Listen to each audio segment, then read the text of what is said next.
So we, of course, are going to talk about your football career, but let's start with sharing a little bit about our background. So, we both grew up in Pine Bluff, Arkansas. We were active with Grace Episcopal Church, but also with Indiana Street Missionary Baptist Church, our dad's church. So now also when we were young back in the day, you also, that's when your football career actually started. I can remember going out and watching Pee Wee football. You may have been, what, 6 or 7 when you first started playing organized football? No, Andrew was a little younger. I was 10. Actually, Okay. Andrew was 8. So I didn't start. My first year was in the 4th grade for it was a school over a block from my house called 34th Street School, and Mm-hmm. a team that were called the East Side Panthers. And Andrew and I, because we could walk to practice after school, we joined the East Side Panthers. I was 10, he was 8, and actually that first year we won the Little League Super Bowl for the 4th grade team, and then we went on and played in the 5th and 6th grade as well. You weren't really recruited by a lot of major colleges coming out of high school to play football at the college level. And so I wonder, what was that experience like? And did that sort of motivate you or inspire you to kind of prove that you were good because you didn't have so many colleges coming out for you right out of high school? No, I don't think that was really my thought process. My thought process was that, I was 18 and it was time to go, and I needed to do something. Obviously, you were the first to leave, and academically were one of the top students in the state of Arkansas, if not, and went on to Harvard and Princeton. So we had you, and then I had Mary, who went to Naval Academy Prep School. So my grades weren't quite that as good as y'all. So, what happened was I went to basketball camp the year before my senior year, and I knew I had a basketball offer at UCA. I didn't really know what football teams would be coming after me at that point. So after my senior year, it just happened that a scout came recruiting 2 of my teammates that were all-state, saw me on film, Jerry Baldwin from Louisiana Tech, who was just going to Division I at the time. And he saw they both went down and committed, and I went down there and I committed the next week, and they both ended up going to Arkansas State. And I chose to keep playing football. I had some smaller basketball offers, but I don't think the basketball coach really told me about all of them because Dad wanted me to keep playing football.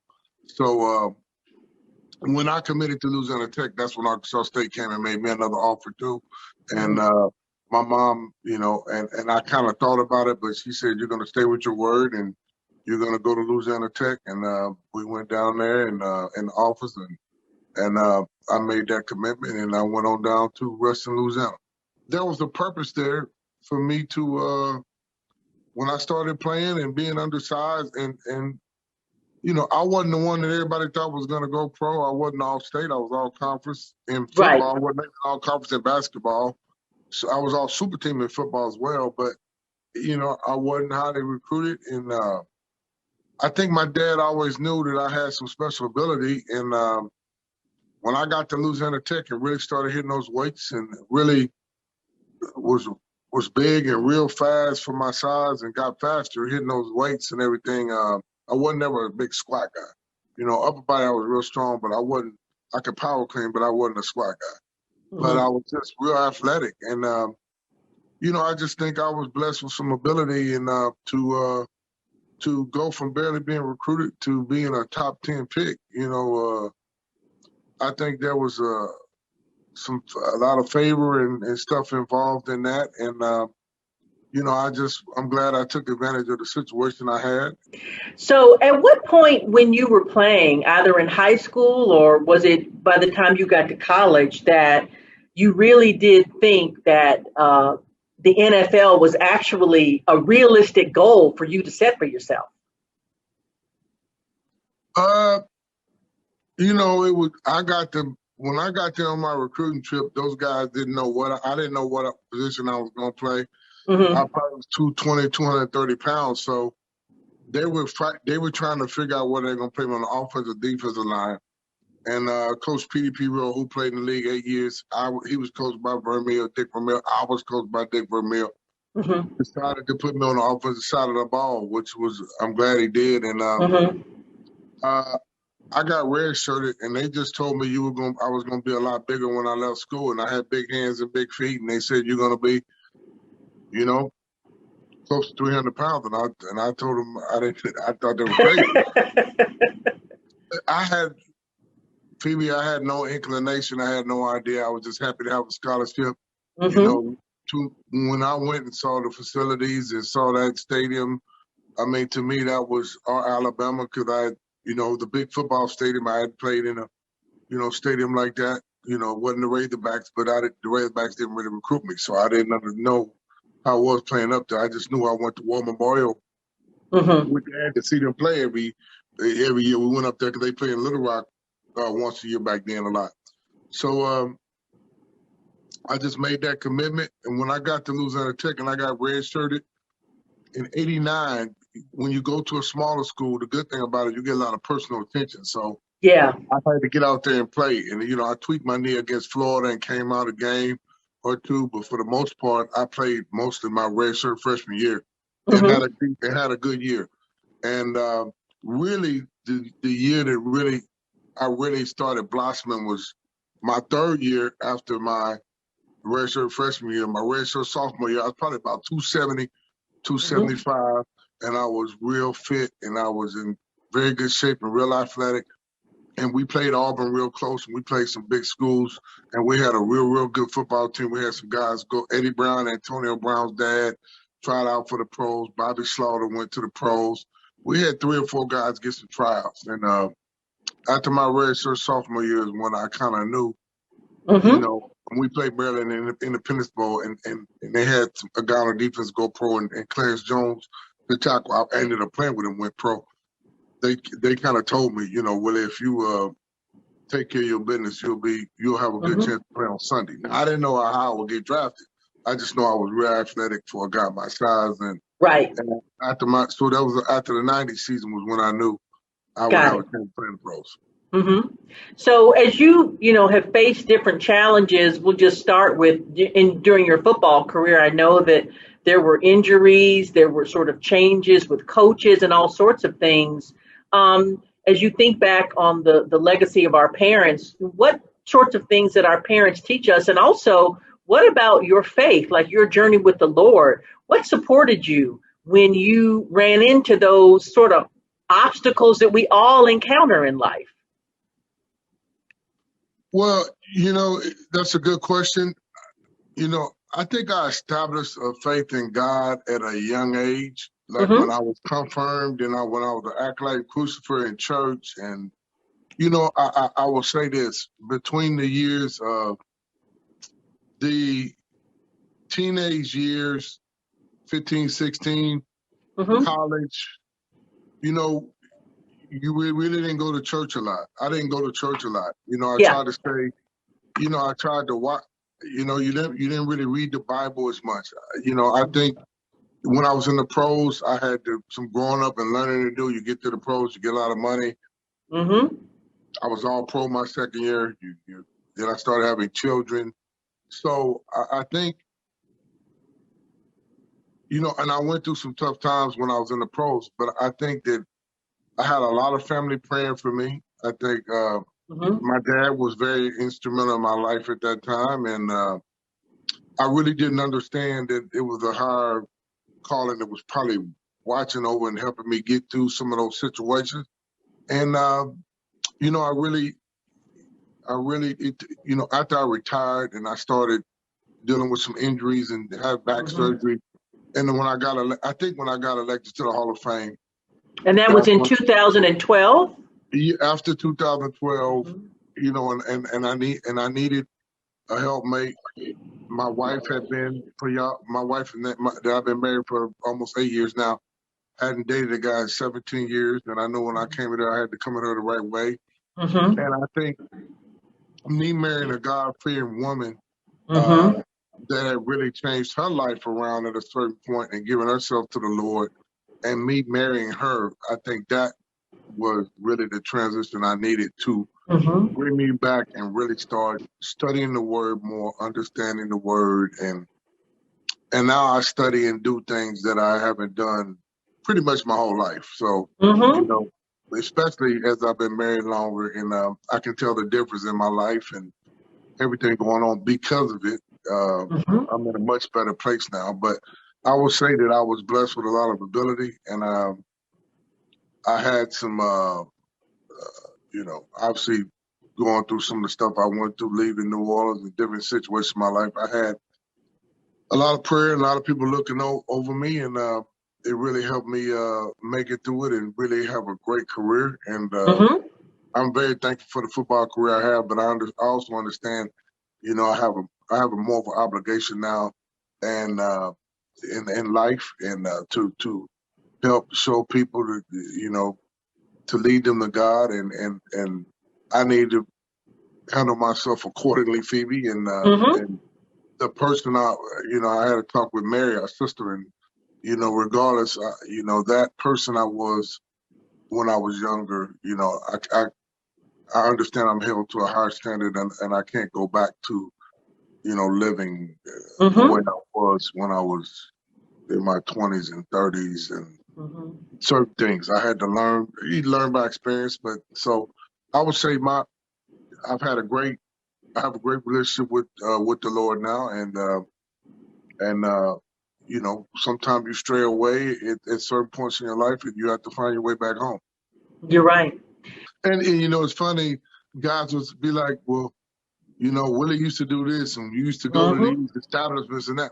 I haven't done that in years, you know. So, you know, they're talking about the 90s, Phoebe. You know, it's this is 2021. I'm 51 years old now. I'm not doing what I was doing in my 20s and 30s. So, you know, so I'll say, I went to the Pro Bowl. I would bring guys all the time, and we would have a good time, and I bring family members too. But, you know, some people are dealing with their own issues, and you know, iron sharpens iron. I need to be around faith people that are studying the Bible, that are, you know, centered in church, and that's what I mean, like, and I go to the Hall of Fame, and I go to these functions, and you have guys that are with their families and doing the right things, and you have guys that are there for other reasons. And some of them are married, and you never see their wives, but you know, you just have to choose where you want where do you want to be, and it's nothing wrong with them. I mean, I'm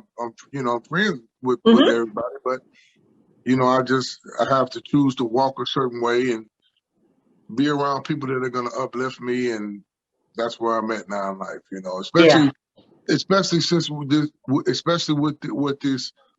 the transition you're talking about with the 70, the theme of the conference. Yes, transitions.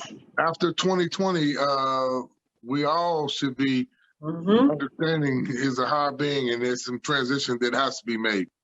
We were transitioning into a new season of our marriage, starting over with year 8. You know, that 7-year season's over with. So I think it's you know, me understanding more about what life's about, and me, you know, watching a lot of church and getting more in the word, I understand things a lot better now. And like I said, when you understand more, Phoebe, you have to hold yourself at a high. That's right.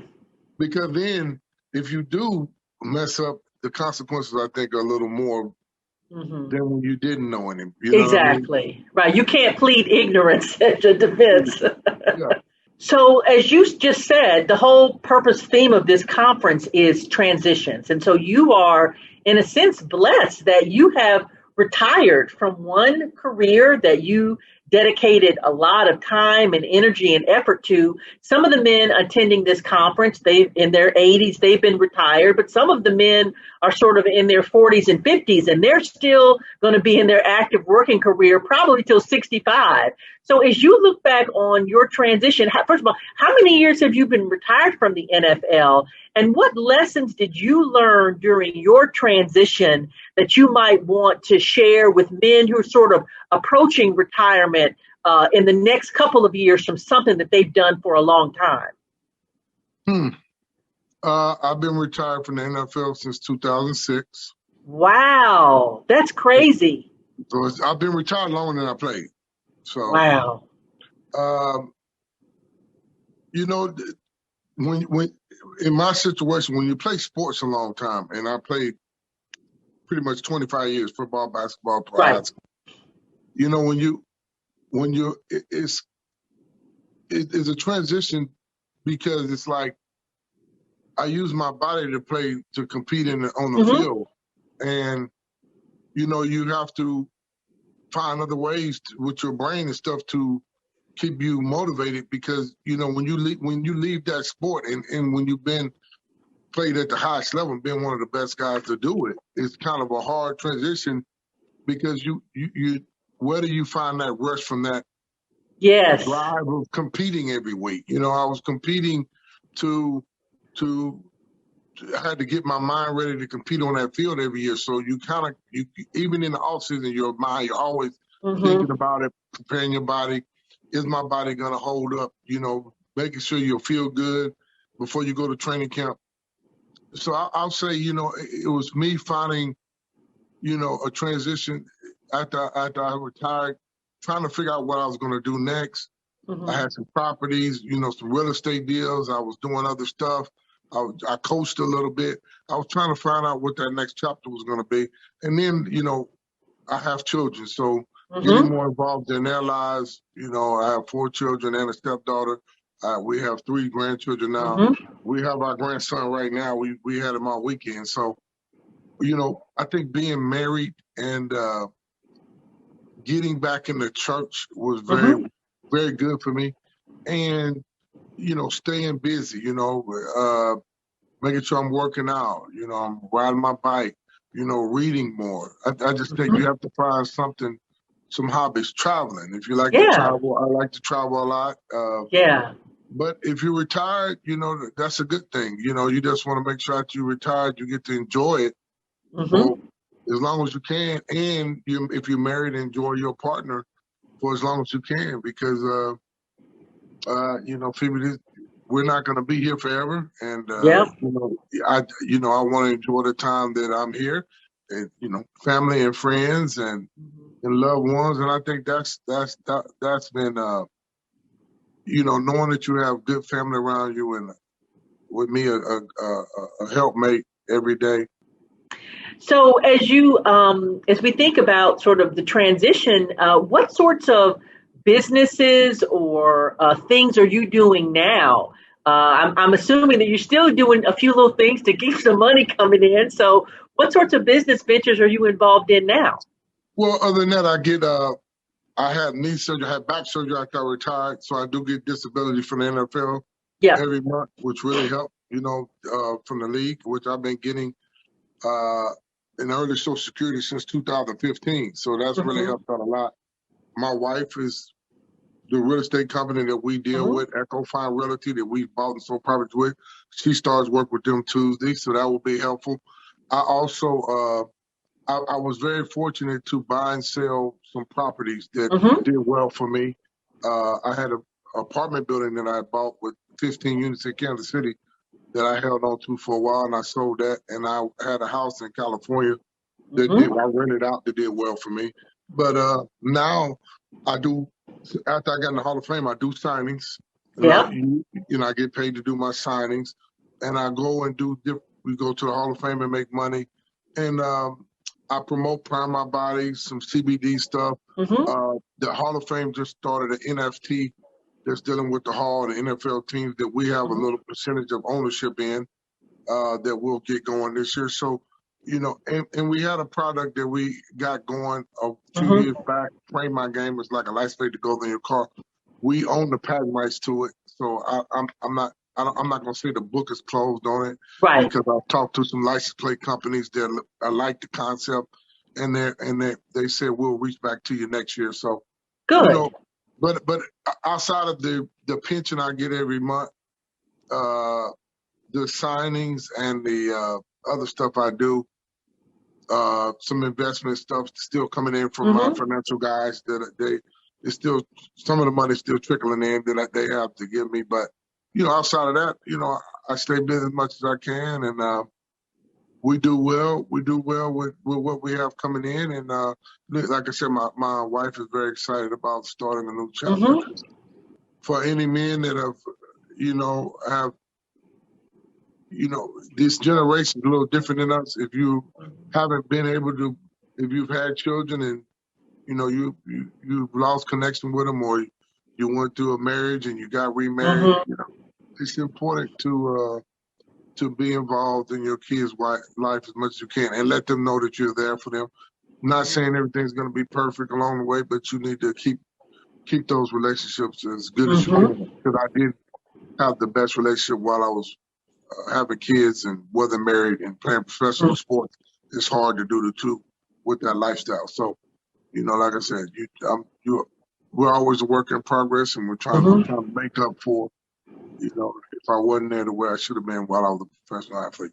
So as you look back, Willie, on the various transitions of your life, high school being really loving basketball and football, going to sort of a smaller college, and then Louisiana Tech transition to the NFL, transition from the NFL to sort of retirement life, and now into a place where your children, your grandchildren, your family's a much better, bigger part of your life. I just wonder, as you look back over that, what lessons have you learned? Are there things about yourself that you've learned? Are there things about God that you've learned? As you look back over all of that to the man you are today, sort of how do you feel about things? I feel good about I think things happen for a reason. Mm-hmm. My dad had a lot of faith, and like you say, he was co-valedictorian. When he got to Michigan State, he tore his knee up, and he Yep. was roommates with Herb Alley, who was in the Hall of Fame. He played with Bubba Smith for the freshman. He was a senior. Wayne Font, Sherman Lewis, Ed Buddy. A lot of guys that went pro, Mm-hmm. he went to college with. And Right. the fact that he tore his knee up, didn't want to miss class. Back then, if you hurt your ACL, your career is pretty much over anyway because the surgery wasn't as advanced as it is now. Right. And he had to hold dummies for the next 4 years to keep his scholarship at Michigan State. So, he had to participate in practice, but he couldn't play because he had a bad knee. I'm glad I took advantage of the situation I had and made it to the Hall of Fame, and my dad got to present me. And like I said, I think there's a purpose there, and there's a reason why, God blessed me with that ability to play sports and Mm-hmm. play at the level I did. And, I just look back on it now, and he understood more than I understood, and now I understand. And my whole thing is watching as our parents got older and watching some of what a lot of parents went through in that time, in that day and age, and staying together and, Mm-hmm. sleeping at different ends of the houses and not having that connection the way it should have Mm-hmm. been when mom passed before dad, and watching dad go through that process of, what could I have done better? What could I have done differently while she was here? Mm-hmm. And I would have, to be happy with that relationship, that, that's one thing that I've told myself I won't let that happen with me. And I would tell everybody that's at the conference to make sure you have that relationship. Make sure you tell the people around you you love them, and make sure they know how much you care about them, because we don't know, Mm-hmm. what tomorrow's not promised. So, you put God first, and you treat people like you want to be treated. And, I just tell my wife, I'm not going to live that lie. I'm going to be accountable. I'm not going to be out here running around. You don't have to worry about that. Jesus was sent here for a reason, and the sacrifice that he made, and he wasn't sent here, and he wasn't living in mansions. So No, he didn't have a place to lay his head, right? yeah, I mean, it wasn't like he was born in a manger. So all this stuff that we have down here, you can't take it with you. So all Right. you can do is leave the imprint of how people view you and how you treated people, and you're making great mark in the church and, you know, everything you're doing. So we're here to leave our mark, and that's what I'll try to do. I'll try, you know, everybody in the conference, you're here to leave a mark. If that's going around your community, being nice and shaking hands and whatever you choose to do, you know, whatever your job is, just make sure you do it well, and make sure you leave a mark in that community, because, you know, it's not about, you know, what your title is that makes you be able to leave a mark in life. Right. Well, Willie, thank you so much for this open and candid conversation. And I'm just so grateful to have just not just witnessed, but really experienced your journey with the Lord. And you remain open. You remain open to whatever it is God has in store. And that's the exciting part, right? Yeah. In our journey with Christ. You know, where we are today is not where we're going to be tomorrow. And it's a little scary because we don't know, but it's also exciting to think about everything that God can use us for, not for us, but always for God's greater glory. Yes, exactly. And that's what has been the big learning curve for me. Everything is to honor God and for God's greater glory, to let him use you in whatever capacity he needs to use you in. Yeah, great. Well, thank you again for a great conversation. Thank you for having me.